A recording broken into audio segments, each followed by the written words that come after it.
Well, hello, everyone, and welcome back to the Redeem Her Time podcast. I love that it is a new year, and we're going to be talking about something that I know is probably on a lot of your minds is how am I going to find time for fill in the blank?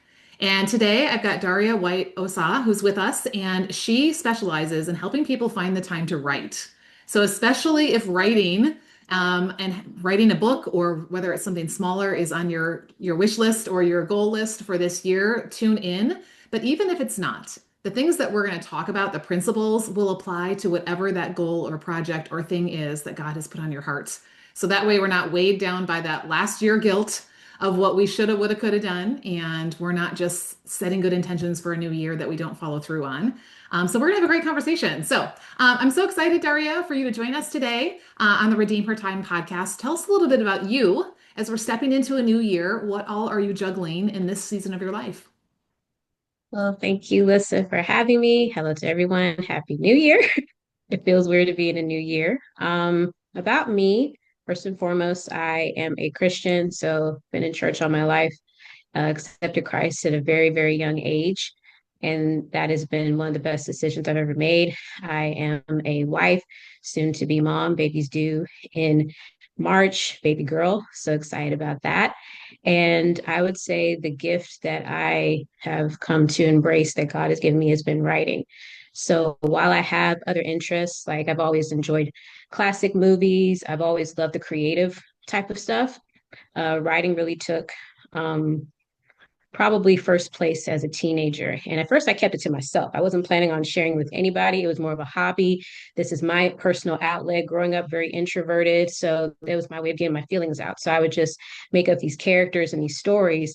And then one day, probably in my mid teens, late teens, as I was getting ready to graduate high school, going to college, my dad was like, you know what? If you gave this a real shot, I think you could probably do something with this writing. So I was like, okay. So I chose to self publish. It was a small Christmas fiction novella, and the reception was overall positive. I'm like, okay, people like this. So again, I wasn't broadcasting it to have this huge, huge platform, but the more I started to write, I took courses to get better in my craft.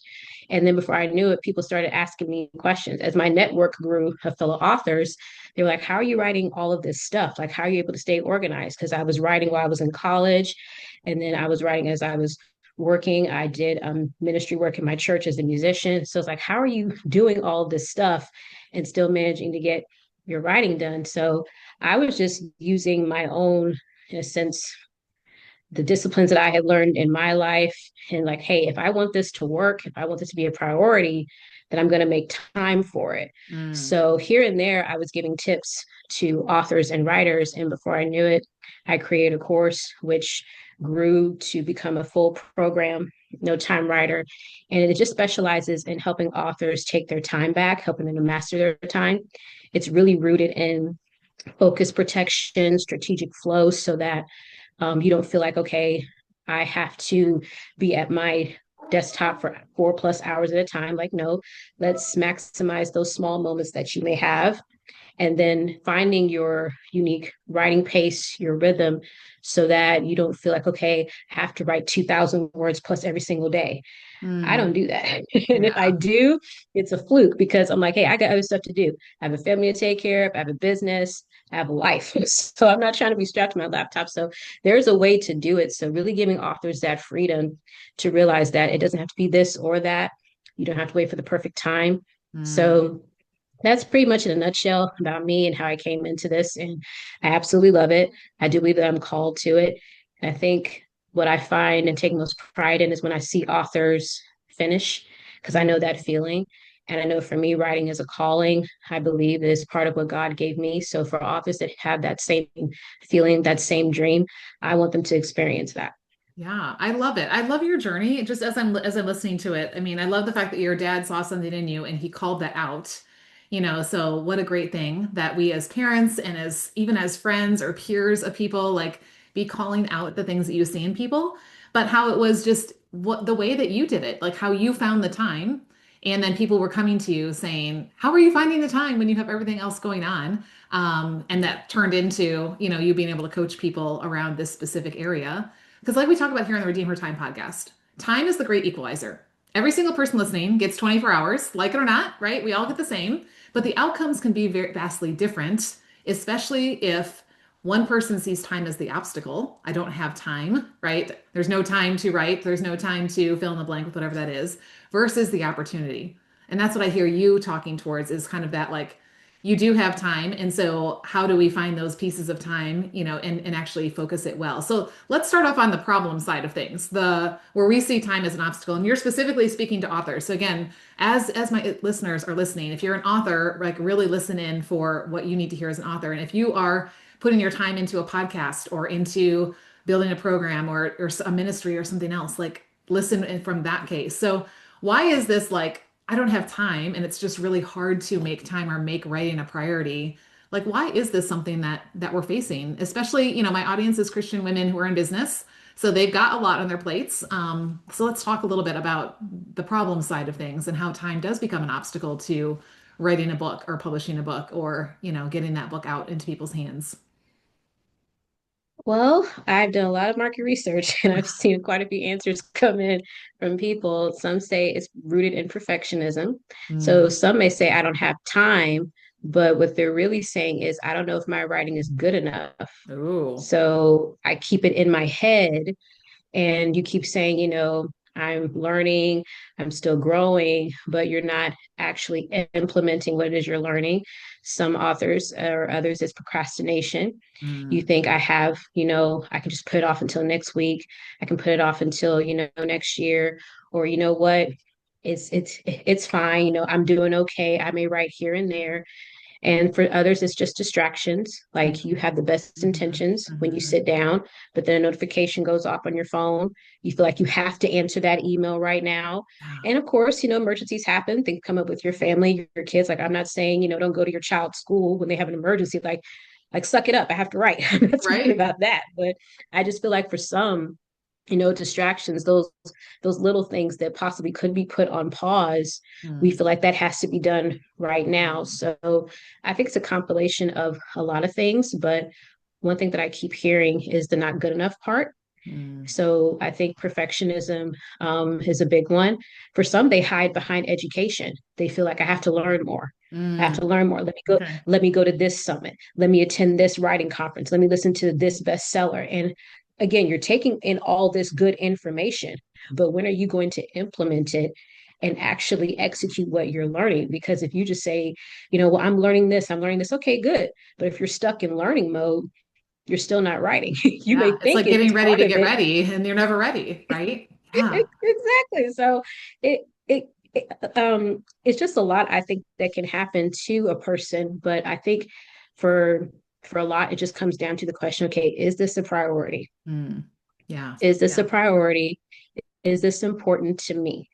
And for others, especially for authors that are moms, Mm. they feel selfish for taking the Mm. time to write because, like, well, that takes me away from my family, or Mm. that takes me away from this. And there is going to be some level of sacrifice. But again, I'm not talking about being away from your family for 4 or 5 plus hours a day. So I think when we get to the root of it, which is why I love talking with my clients, really getting to the heart of it, because Mm. for some it's perfectionism, for us Mhm. it's procrastination. But when we get to the root of that, one client told me that the reason why she didn't take her writing seriously was because her family members didn't. Mm. And she didn't realize that that was, coming out in her actions. And I was like, well, what if you started taking it seriously? If you changed your attitude about it, what would that mean for them? Even if they don't fully accept it, even if they don't fully support you. But if you change your attitude about it, because I remember those days, it's not like my family didn't support me, but when I treated it like a hobby, they didn't have a Mm. problem interrupting Sure, sure. me. Yeah. Daria, like, but but when I made that switch, like, wait a minute, this is part of my career. This is part of my business. And now they're like, okay, I have to text Daria to make sure she's available to talk. And if Mm. she can't talk, she can't talk. And if you call me and I don't answer, I'll call you back. So we have to set the standard. Yeah. We have to set the standard that this is a priority. I'm making time for this. I'm being intentional about it. And when things happen, which they will, Sure. you keep moving forward because life's going to happen to you, whether you're writing or not. Mm. Keep moving forward and don't quit, Yeah. honestly. Yeah. And I love that communication piece because like you said, if we're not communicating to someone else like this is a priority and this is why it matters, then, they're not going to I mean, not necessarily their fault, but they're not going to be thinking about, what impact whatever their request is has on you. I want to circle back to something, and I think this is perfect because you were about to experience this. And what I always talk about is like we make time for things that matter. And so you were about to experience this as an almost new mom, right? When that baby gets put in your arms, this time up till then, your life is full. I mean, you probably don't feel like you have a ton of, free time to do, anything you want all the time. And then this baby gets put in your arms, and it's so crazy how you can have an already full life and yet you can still find time to take care of this little one. Why? Because this little one is a priority, right? And so when something is a Mhm. priority, we find the time to take care of them and we rearrange other priorities and other things and find other ways to do it because this thing matters. And so I think if we have that same focus with, a book, and I would venture to think, so I haven't written a book yet, but I have created the planner. And I remember telling my husband right after it launched, I said, I feel like I just gave birth. I literally had like 9 months of this thing like in utero, right, where it was developing and growing and all of that. And I was working towards this due date, the launch date that it was going to happen. And then all of a sudden, like the launch date was getting closer and closer, and then it was there, and now it was in the world, and now it was getting shipped out to people's, in their hands. And I remember saying to him, now I have to keep this thing alive. Like it was one thing to get to this point. And I could imagine the same thing being true for a writer. It's like this birthing process from this idea and now starting to get it into words and then the editing and then the publishing and then the launching and things of it. But what a beautiful process because now it's coming out of just our heads and it's actually going into other people. So when we don't go through that process, when we don't make time for that, what does that cost us? When God has put that idea or dream to write and we're not making a priority to make time, what would you say is the cost to that? A big one is regret. Mm, And I always tell my audience and my clients who is missing out on you and your book, whether mm, it's fiction or nonfiction. Because some may, dismiss fiction and think, well, it's just another story. But how many TV shows do we have saved that we go back to that we watch? Or okay, I got to catch this, on Peacock, I got to catch this, on my favorite station. Like fiction stories, they stick with you. So even if it is a fictional story, who is that reader that would just like, oh my gosh, I love this book. I stayed up all night reading it. I've had readers tell me that they've forgotten to do housework because they were caught reading my book. you're Like drawn I'm in. supposed to vacuum. Yeah, it's like I was supposed to be vacuuming, but I got stuck reading your book. Or even if it's on the nonfiction side, maybe if you're writing your memoir or an Mm, autobiography, that story is important too. Or maybe you're using your expertise, putting it in a book to build your authority. Who's missing out on you? So, yes, your writing in a sense belongs to you, but in some cases it really doesn't. And I mhm. like your point when it came to, the analogy of giving birth. I think that's why another reason why some authors hold back because their book is their baby, Yes. and you're putting your baby into the world and you're protective of it and it's going to be scrutinized and some Yeah. aren't going to like it. So we stay in protective mode and think I got to keep it to myself. I'm not going to let anyone else see it. I'm not going to put it out there because it's at least it's safe here. So I know for a lot they have regret.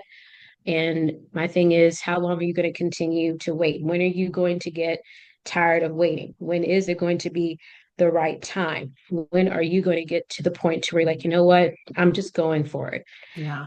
No, okay, not everybody's going to like it, but I'm not here trying to please Mm. everybody on the planet. That's impossible. But for those that will like it, for those that do resonate with my story, it's worth it for them. They Yeah. may read it in 2 hours, and it took me 6 months to write. But the Right. fact that they read it, the fact that they enjoyed it, the fact that one reader told me that she reads my books with her daughters. They had their little mini book club going on because, like, your books are appropriate so that I don't feel like, okay, they can't read this, especially with everything that is out here in the world now. And it's like, okay, where are the good quality stories anymore?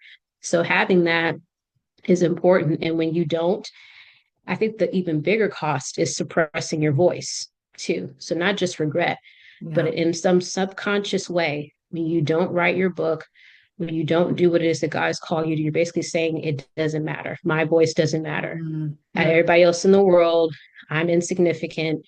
My voice doesn't matter. So I might as well just keep it quiet.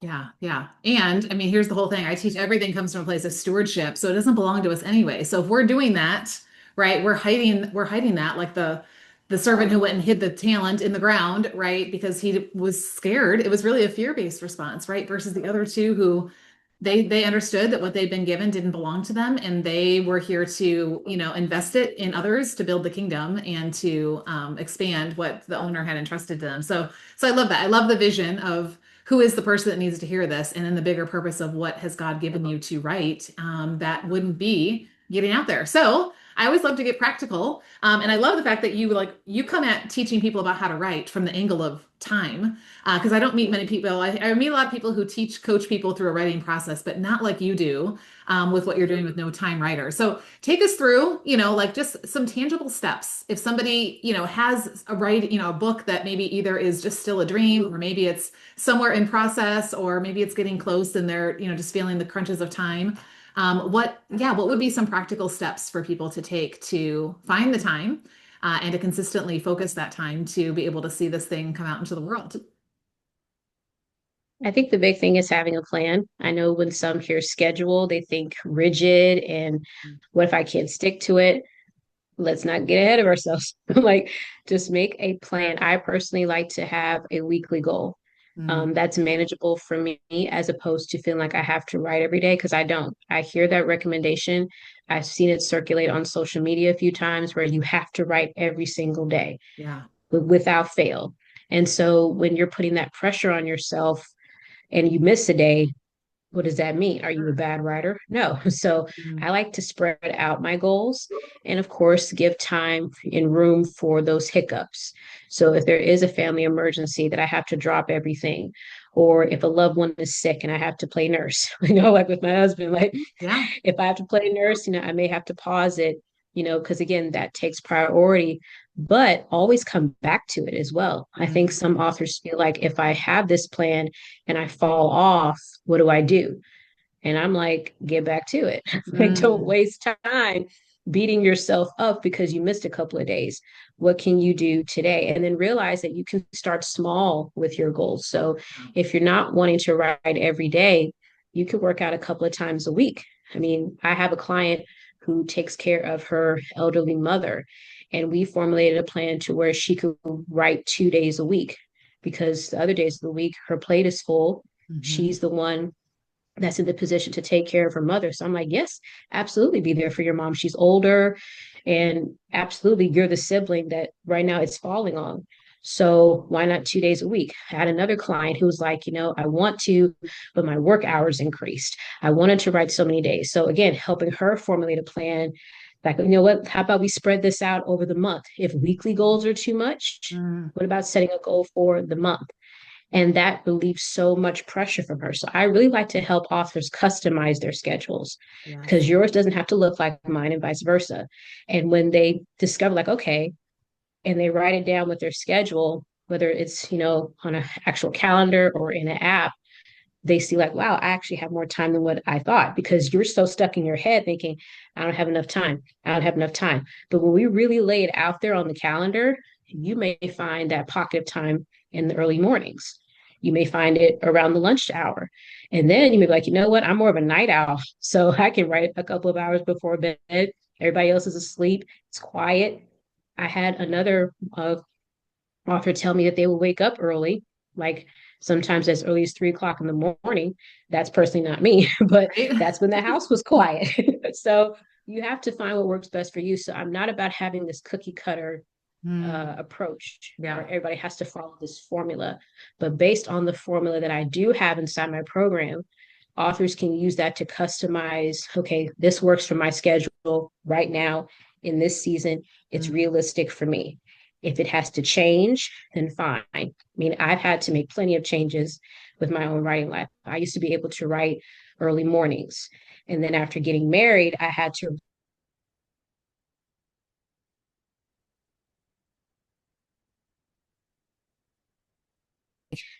maybe late morning, early afternoon. So each season is going to bring something different. But if you're grieving over what used to be, like, dang, I used to be able to write 2 hours in the morning, that may not be your life right now. What sure. can we do right now? I'm always about recalculating, if you will. Let's go back to the drawing board and we may have to, revamp some things, but that doesn't mean that it can't be done. So as seasons change, whether those are moving, new job, children, there's always a way if you're willing to look for it. Yeah, I love this because, and I mean, like we teach so many similar things. I love that you do it specifically in context for authors. If you don't have a plan, your time will always be scattered and random, and so your results are going to be, right? Your writing is going to be, you're not going to get very far. It's going to take a really long time. But when you do have a plan, what I tell people is it may not go 100% according to plan, but like you said, you're gonna be able to execute more of it than if you don't. And if you do have to push pause, you've got something to come back to instead of just kind of like, where did I last leave off and where am I and what do I need to do, which can end up, sending us in circles, kind of wasting time, in all of that. So I love how you're, yeah, helping with people with a plan, helping to personalize plan, and helping to make sure that it's in alignment with what's going on in the season of life they're in, and giving ourselves permission. Like it's okay if you're in a season like you're about to experience, right? With having a newborn is going to probably change your writing cadence a little bit, and that's okay. And so, you'll make those shifts, and then, as your little one grows, then you'll be able to, have different writing rhythms and things like that. So, yeah, so many great practical things that so are in alignment with what we teach here on Redeem Her Time. So thank you for sharing that. How does, like, obviously, like, we all have time, right? So we both teach that, like, you do have time. It's just about, like, how do we have a plan around it and prioritize it? But when we start really changing the focus, when we stop saying, I don't have time, and we actually start planning, right, our time, to work on this writing project, like, what kind of results do you see? Like, as you're either in your own writing or with your clients, what kind of return on time invested, are you seeing for authors who maybe have had a project that's been sitting on a back burner for way too long? But then when they make this shift, what change does that make? What's the outcome? The big one is their confidence, Mm. because again, it's a mind-blowing experience for them. Like, wow, I can really do this in spite of what's going on around me. A couple of clients come to mind. One of them just signed a contract for her latest novel, which was taking her years to write, but she was able to finish it after working with me. Another one was working on a play, and now it's being reviewed by a theater company. And she's like, oh my gosh, like they're looking at my work. So Right. the doors that can open when Yeah. an author finishes Yeah. is powerful, because again, this book can build your credibility, it can build your authority in your niche, it can again just help expand your platform, and it shows that you're dependable, Mm. because you can tell me that you're writing a book all day long Yes. with the best intentions, but Hmm. when you finish that book, it proves that you're not just a writer but a dependable writer. And even Mm. for me personally, I've been invited to, probably within the last year and a half, so many writing summits, just opportunities to speak and to be able to share my knowledge with others. And when authors come to me, these creators and these founders of these summits, that's the main thing. Like, we heard of your work, we heard that you were doing this, or we saw you have so many books written. So it really builds your credibility. So confidence, the opportunity to expand your platform, to expand your reach, to be seen as dependable and credible, that goes such a long way. Because again, good intentions are good. Sure. And I'm all about, being empathetic to authors. I mean, there's so many reasons, yeah, why you probably can't be writing or why you're not writing. But when you think about what's on the other side of you making the decision, what's on the other side of you crossing over and actually typing the end, whether you're self-publishing, whether you're querying to go the traditional route, but so much stuff can happen. Like, the sky, it really is the limit. And who knows, for those that want to take it even further, maybe you do want to write full time and you do end up being a bestseller. Or for those that, you do want it to be picked up for a potential movie or a TV show. I mean, my Mhm. husband and I were watching a show recently that's based off a book series. Right. A Someone's lot of them writing that, are. you Hmm. know, someone's writing that. So there's so much that can be accomplished. But the big one, I would say, is confidence, and then two, their credibility, their dependability just skyrockets. Yeah. And I hadn't ever thought about that because it does. It takes something to write a book and actually get it in people's hands. And not everybody's doing it, which is kind of sets you in a different category of someone who follows through and who's willing to stick with something for a long period of time. There's a lot of unseen work, I'm sure, as writers that it feels like, it's not producing a whole lot, but then when you see this thing come together, it's got to be an incredible experience. So I'm thinking of that person who's listening today, whether she's an author or maybe her thing for this year is something else other than a book. But let's speak to the authors, and everyone else listening can translate to their thing. What would be that piece of encouragement you would give to that woman who's listening, who says, Daria, Lissa, yeah, I wanted to write my book last year and I just kicked that can down the road. I kept putting it off. I kept making whatever, like it didn't happen. I've got a lot of guilt around that. And okay, like new year, like I really want to do this, but I'm kind of like doubting whether or not I'm actually going to do it this year because, like I have this track record of not. What would be the encouragement that you would give her to start taking a next step, to start, moving in that direction if this is what she feels the Lord saying for this year? Well, I kind of compare it to I think it's Lay's that has the saying like I bet you can't eat just one potato chip. I'm Yes, paraphrasing. yes, yes. Um, but my question always is, can you write one sentence? Mm, Can you write one sentence, or can you write for 5 minutes? yes. Yeah. Can you write just one? I'm not talking about, a paragraph. I'm not talking about pages, one sentence. And typically when I ask that question, the author's like, well, sure, that's a no-brainer. Of course. I'm like, okay, then write that one sentence. And I guarantee if you start with one, Mm, you may end up writing two, three, so on and so forth. And before you know it, you may have a paragraph. You may end up having a full page. So I'm all about just starting. yes. As you mentioned earlier, like you spend so much time getting ready, getting ready, getting ready. Right. Okay, it's time to actually write. So I always put that challenge out there to just start. It doesn't have to be perfect. The first draft never is. Like I tell that to Right. authors too who are trying to write this perfect first draft. The first draft is messy. Yes. Okay, I consider the first draft like a brain dump. I'm getting everything out. Yes, the grammar is bad. I'm probably missing words. I probably was head hopping a little bit.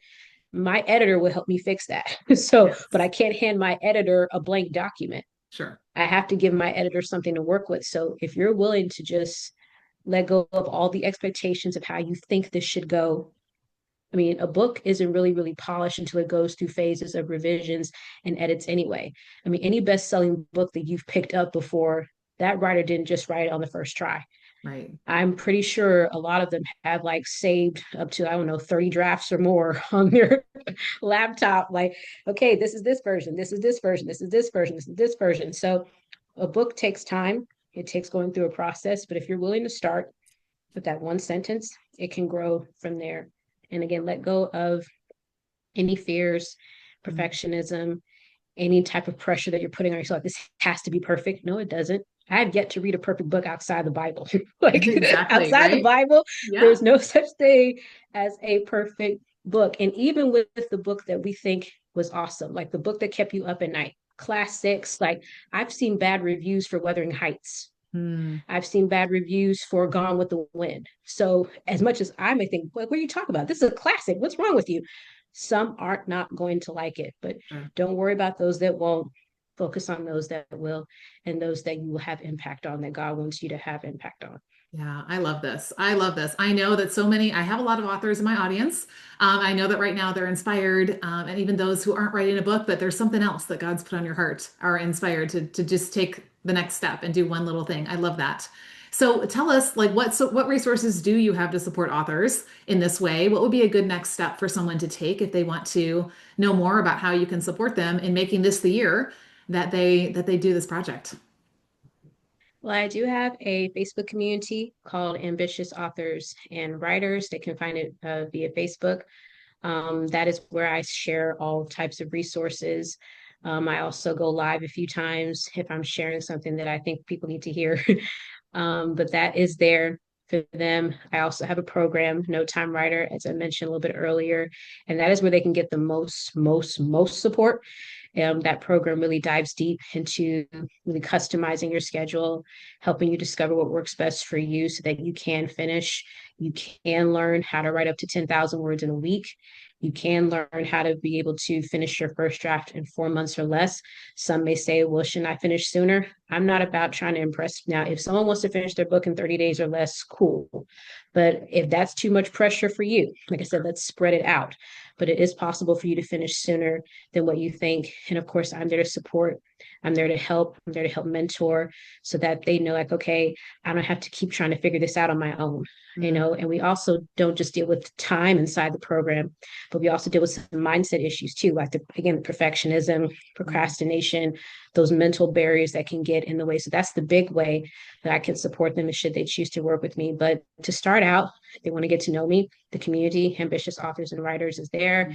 mm. They can also visit my website, notimewriter.com, and get some more info there. So yeah, I love I'm it. here to support, here to cheer them on. I'm a fellow writer, so I'm all about celebrating other authors and helping them accomplish their dreams. I love it. I love it. And I invite my guests and all of our audience into the Redeem Her Time community, where I always ask some kind of engaging questions around a podcast episode. And so I think let's do a hand raiser today. Like, who has a dream or a vision of a book? Doesn't matter if it's just a short, piece of writing or if it's something that's longer.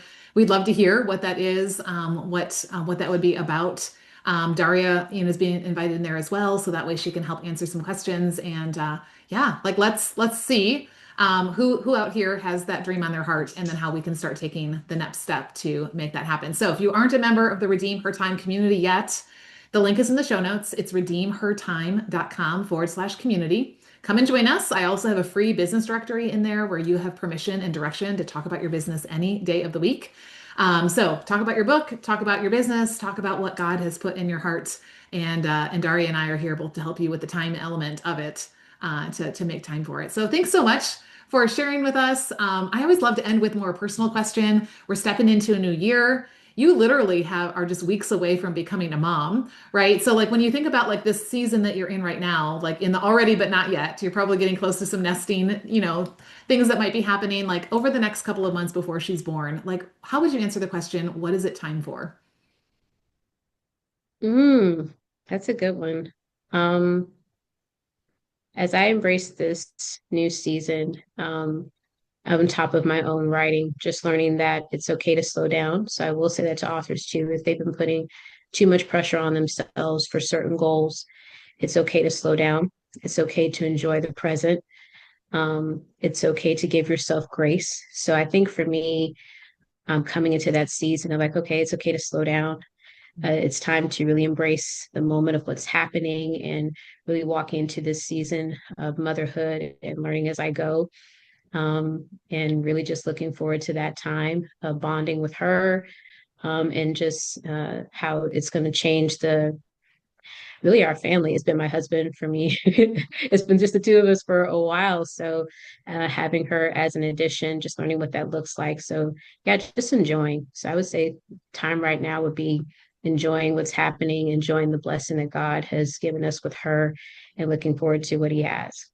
I love it. Well, enjoy that time and enjoy the time when she's in your arms and you've got you are up at 3 a.m. and have the idea that is flowing out while you're nursing. You may become a 3 a.m. writer in this new season, but I love what you're doing to help women, yeah, be no time writers and really start seeing the gift we have of time to do what God has called us to. So thanks for being with us on the show, and we'll look forward to hanging out with everyone over inside the Redeem Her Time community.